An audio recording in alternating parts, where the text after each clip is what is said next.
tricking,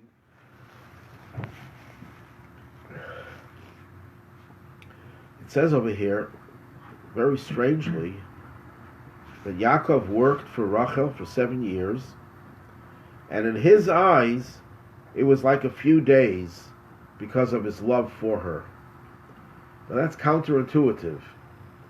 If someone tells you, I'm in love, madly in love with someone, then 7 years, one day will feel like 7 years. You want to get that person who's the object of your love right away. A person is hungry for something, is famished, and you tell them, well, wait 7 years until you'll get it. It'll be miserable. One day will be too much. So how could it be that because he loved her, 7 years were like a few days? So the answer is, when love is physical, then it works the other way around. No matter how short the period is, every minute of delay is painful. Because the body wants what it wants, and it wants it now. That's the nature of the body and of the animal soul. The godly soul works the other way around. The more you prepare for something, the more you're spiritually psyching yourself up for it, the more you're absorbing the spiritual energy that you need to reach that goal, the more pleasure you have. So the 7 years to him was 7 years of growth, of getting closer to her spiritually. It wasn't just a physical love, it was a spiritual love.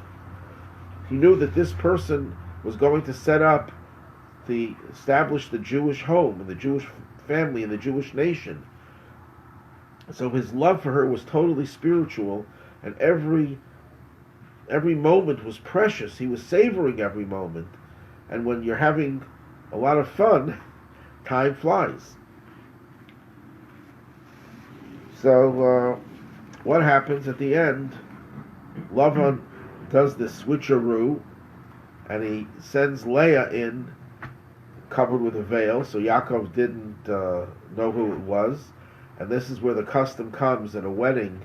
Before putting the veil on, the groom comes to the bride and sees her to make sure it's the right one, because we already had a bad experience in the past. And when Yaakov discovers that it was Leah, not Rachel, the next morning, he complains why he was deceived. And Lavan says, well, this is not what we do in our place. We don't marry off the younger daughter before the older one. You could have told me that before. I worked 7 years, now you tell me? But anyhow, he said, I'll give you my daughter Rachel also. Work for me another 7 years. Now, a lot of people make the mistake to think that he had to wait 7 more years. No, he had to wait 1 more week. And he married Rachel a week later, and after that, he had to pay for it by working another 7 years for nothing. So he worked 14 years to get Rachel. Now, the first question here is a famous question. There's a tradition that I mentioned before, that the patriarchs, Avraham, Yitzchak, and Yaakov, observe the Torah and its commandments. How do they observe it if the Torah had not yet been given? But that's a misunderstanding. Torah is God's wisdom and preceded the creation of the world, and God revealed it to Adam, to Noah, to Abraham, Isaac, and Jacob. Just a little proof of this is that God tells Noah to take 2 of each non-kosher animal, unclean animal, and 7 of every clean animal. 1 second. Where does the Torah talk about clean and unclean animals? In Leviticus. 2,000 years later. Plus 2,000 years after this flood. So obviously Noah already knew what was kosher animal, clean, and what was unclean. The Torah was revealed to Abraham, Isaac, and Jacob. And even though it was not commanded yet, until Sinai, there was no obligation to keep the Torah. They volunteered to do it, and they observed all of the commandments. Based on that premise, the question is asked, how could Jacob marry 2 sisters? One of the commandments in the Torah is that a man cannot marry 2 sisters. Even when they had polygamy, it was permissible, you couldn't marry two sisters. Not only that, if you divorced one of the sisters, you couldn't marry the other sister either, as long as the other sister is alive. If, God forbid, a person's wife dies, then the husband could marry her sister. But as long as she's alive, whether she's still married to him or not, you cannot marry your wife's or your former wife's sister. So how did Yaakov, who observed the whole Torah, how did he marry Rachel? He already was married to Leah, and if he would divorce her, it wouldn't help, because he can't marry your divorcee sister either. So it means that he didn't observe the Torah. That's a famous question. It's asked by Nachmanides, one of the greatest commentators of the Torah. And his answer is that they only observed the Torah in Israel. They weren't obligated to keep the Torah, but they volunteered to do it where? Only in Israel, because Israel is such a holy place. They wanted to maintain a very high standard beyond their obligation. Every human being is obligated to observe the 7 Noahide commandments. They chose to do more. That's why, Nachmanides says, when Yaakov enters into Israel, what happens? Rachel dies. And he attributes it to the fact that Yaakov was not allowed to be married to her in Israel. So as long as he was not in Israel, it was fine. As soon as he entered into Israel, she dies. But Rashi, who preceded Nachmanides, doesn't ask the question and doesn't give an answer. So the Rebbe maintains that when Rashi doesn't give an answer to a famous question, it's because the answer is self-explanatory. You could figure it out yourself. Well, I don't know if everyone could figure it out himself, but the Rebbe told us what we can figure out ourselves. And he said something that's very basic to Jewish law and to ethical behavior. If you have an obligation to do A, and you volunteer to do B, and they clash, what are you supposed to do? Not volunteer, because that's optional. You have to fulfill your obligation. And if they clash, if you can do both, great. But if you can't do both, the obligation overrides, and if I'm permitted to say, trumps the volunteer, the act of volunteering. Okay, let's analyze it over here. Why would Jacob not be allowed to marry Rachel? Because he volunteered to observe the commandments that would come later after Sinai. He wasn't obligated. He was allowed to marry her, but he volunteered not to marry 2 sisters. But here he had an obligation to marry Rachel. Why? Because he promised her. He made a solemn commitment to her. And if he would break that commitment, it would cause her untold misery. Not only because she would not be married to the man that she loved, and he worked for 7 years, but because there was another tradition in that household. The reason why Leah had not such beautiful eyes, because she was always crying. Everyone said in the family there were 2 sets of brothers and sisters that were cousins. In those days it was natural to marry your relatives. And they said the older sister would marry the older brother, Esav, and the younger sister, Rachel, would marry the younger brother, Yaakov.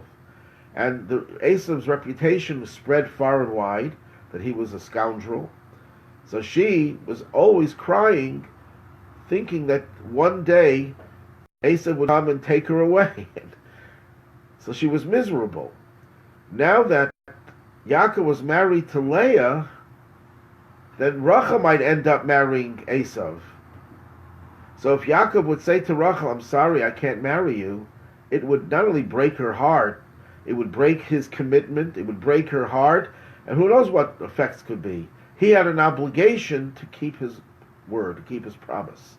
So he had an obligation to marry her. He had a volunteer mitzvah not to marry her. The obligation overrode his volunteer choice not to marry 2 sisters.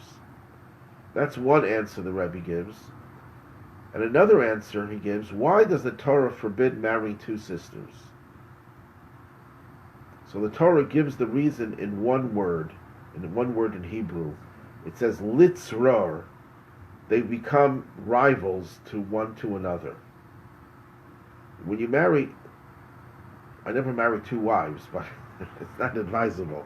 But if you have two wives, they are going to become rivals. And there are many stories in Jewish tradition where that happened, including Sarah and Hagar. Sarah was the one who recommended Abraham marry Hagar, and soon after that they became rivals, and she threw her out of the house. So what is the reason why you shouldn't marry two sisters? If that's the case, you shouldn't marry any two wives. But the Torah allowed it. But two sisters is different, because there is no greater love than sisters to each other. To take two sisters who have this natural love and to throw them into a situation where they're going to become rivals and destroy that love, the Torah didn't want that. But in this case, Rachel had demonstrated that she was not jealous of her sister Leah. How do we know that? So there's another medrash that Rashi quotes, that Yaakov knew that Lavan, his father-in-law, was a devious person. And he knew that he was going to pull a trick and give him Leah instead of Rachel.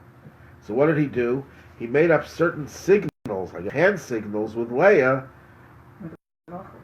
with Rachel rather, that he would know that it was Rachel. He would snap his finger and she would snap her finger, something like that, whatever it is. And then, as Leah is being led to the chuppah, to the wedding ceremony, Rachel realized, my sister doesn't know the signals. She's going to be so humiliated. She's going to be unmasked. And she'll die of shame.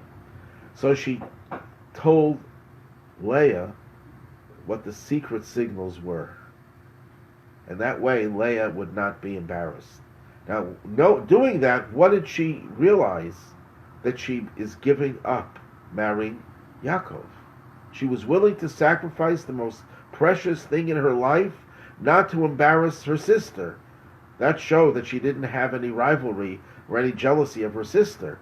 If she demonstrated such sensitivity to her sister, Yaakov said, I don't have to worry about marrying her, having two sisters as wives.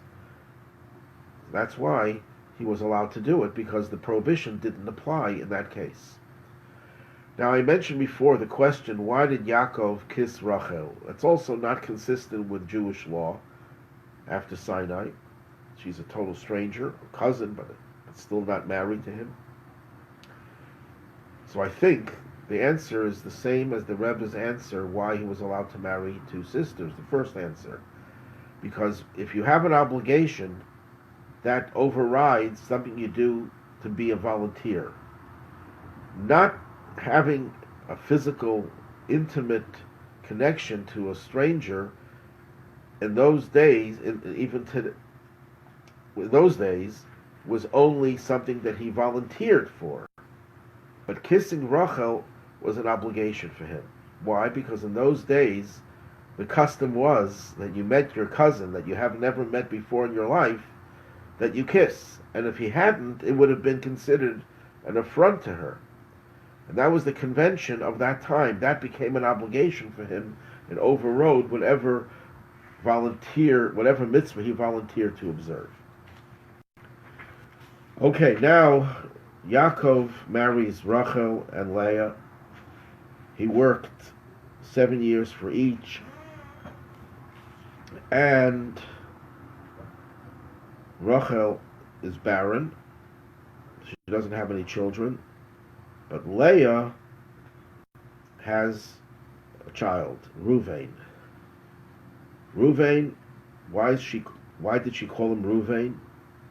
Because she said, this is in chapter 29, verse 32, God saw my suffering, and now my husband will love me. Obviously, Yaakov had most of his love for his wife Rachel, so she thought, now that I bore him a child, now he will love me. So what does it have to do with the name Ruvain? The root of the word Ruvain is to see. that God saw, and also Bain is the same. Some of the consonants of the word my suffering, ba'anyi. God saw my suffering. Then she has another son, and she calls him Shimon, because God heard that I was hated. And that's what the word Shimon has in it. Shimon has the root of the word hearing. And she has another son, she calls him Levi. Why? Because Levi comes from the root that means attached. And now my husband will attach himself to me. He will be closer to me because I bore him 3 sons. And then she has another son, and she calls him Yehuda. Why Yehuda? Because it comes from the root to thank. I thank God. Now I'm thanking God. What does it mean? Now I'm thanking God? It says before, I expected to have 3 children, because each one of the wives, Jacob had a total of 4 wives in the end, and the matriarchs were prophets. And she knew that Jacob's going to have 4 wives, and he's going to have 12 children. If you do the math, it means each one would have 3. So now that she had 4th child, she realized she's getting a bigger share than any of her sisters. So she said, I really have to show gratitude to God. So there's a nice, interesting commentary named as Mesha Chachma, who says something very interesting. We know that when we eat, we have to make a bracha. We say a blessing before eating. Thank God for the food. We're deriving benefit from the food, we thank God. We also thank God when we smelling salts or anything, a pleasant fragrance in spices and fruit. There's a blessing for that. At the end of Shabbos, we make a bracha, Borim Minei B'Samim, the creator of different types of spices, when we smell the cloves. But we don't say a blessing when we derive pleasure from a beautiful scenery. We see the sunset, we see a beautiful piece of art, or we hear some beautiful music, and it's enjoyable. And for some people, it's more enjoyable than eating a piece of pizza. Yet the pizza, we say a bracha, but we don't say a bracha for hearing a symphony orchestra playing. We don't make a bracha when we have pleasure from touch. So, of the 5 senses, we only make a bracha for eating and smelling. So that's why she can't make a bracha with Reuven. Reuven is seeing. Shimon was hearing. Levi is touch. My husband will be attached to me. No bracha, no real expression of gratitude. But when she has Yehuda, Yehuda is the ancestor of Mashiach. In the book of Isaiah, in chapter 11, it says, what is Mashiach's uniqueness, his distinction? V'harichai b'yiras Hashem. He will have the fear of God in the sense of smell. And the Talmud says, what does that mean? That Mashiach, with his sense of smell, he will be able to detect justice. He won't need his eyes. He won't need his ears. He can just intuitively know who is guilty, who is innocent, with a sense of smell. So when Yehuda is born, who's the ancestor of Mashiach, this is the sense of smell, of fragrance, now I can say a bracha. Now there's room for a blessing. Now why is it that Mashiach is related to fragrance? Because when Adam and Eve partook of the forbidden fruit, they contaminated 4 of their 5 senses. They ate the fruit, they touched the fruit, they saw how beautiful it is, and they heard from the serpent how wonderful the fruit is. So all of those senses were tainted by that forbidden fruit. It doesn't say that they smelled it. There's no mention of smelling the forbidden fruit. So the sense of smell was not tainted. And that's why Mashiach, who transcends Adam and his sin, is not tainted by it. His sense of smell is the dominant sense that he has, more than the sense of seeing and hearing and touching and eating.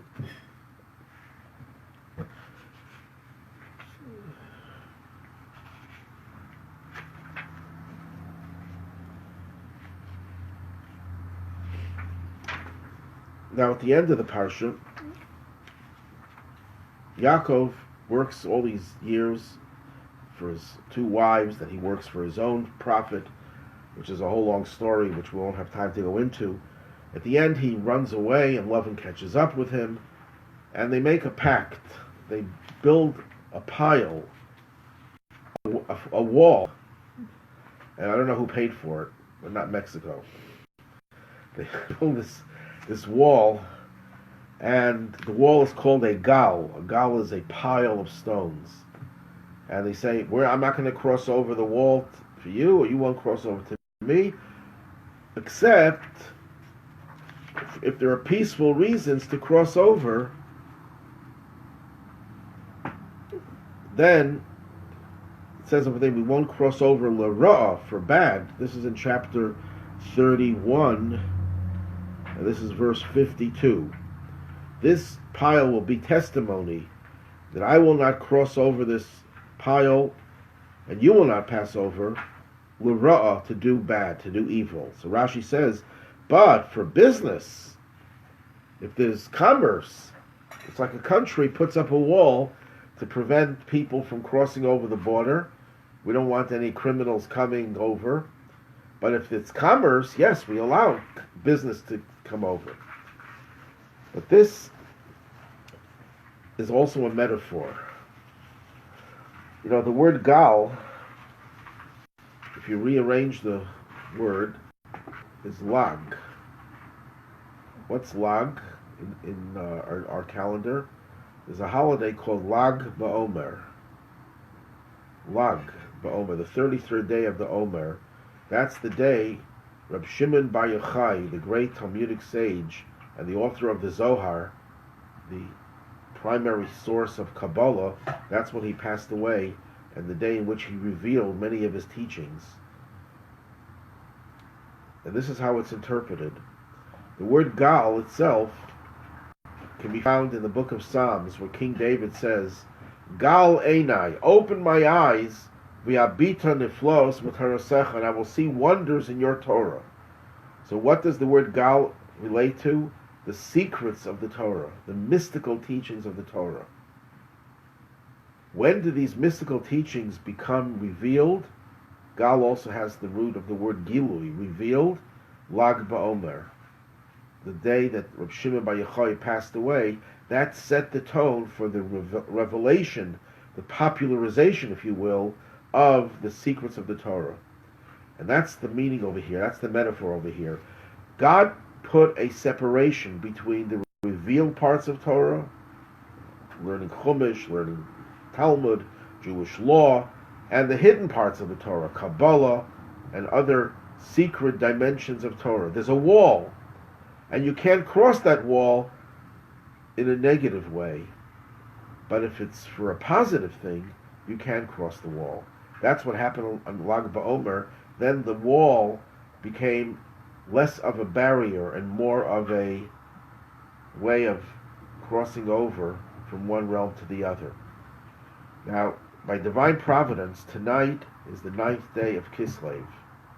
The 9th day of Kislev is the birthday and the day of passing of the Mittler Rebbe, the second Chabad Rebbe, who more than any other personality, including all the Hasidic leaders, popularized the inner teachings of the Torah. He just disseminated, even the day he passed away, he spoke for about 15 hours. The doctors, he was really unconscious, he was like in a coma. And the Hasidim told the doctor, if you tell him he can teach Hasidus, the secrets of the Torah, you'll see he'll be able to do it. And he got up and he spoke for hours and hours. And then he passed away the same way Reb Shimon Bar Yochai. The last word Reb Shimon Bar Yochai used was the word Chaim. And a similar thing happened with the Mittler Rebbe. Those were his last words. And similarly, just like Reb Shimon Bar Yochai was the one who crossed that wall, that barrier, in a positive way, so did the Mittler Rebbe in his own way, in his own time. That's hinted over here in the words. So we always read this Parsha right around the 9th of Kislev, the day the Mittler Rebbe was born, and he passed away 52 years later. Very rare that a person should be born and die in the same day. But it happens, it says with tzaddikim, righteous people are born and die in the same day. Moses was born and died on the same day. King David was. And even those tzaddikim who are born and die in a different day, the Rebbe explains, it's because they're able to finish their work a little bit faster than normally they would have passed away on that day. Or after they finish their work, God says, I'll give them a little bit extra. But a tzaddik's life is perfect. Perfect symmetry. Symmetry between the physical and the spiritual. That's what this barrier is, the barrier between physical and spiritual. But there are tzaddikim who are able to cross that barrier and fuse the two. Have a good evening. Thank you.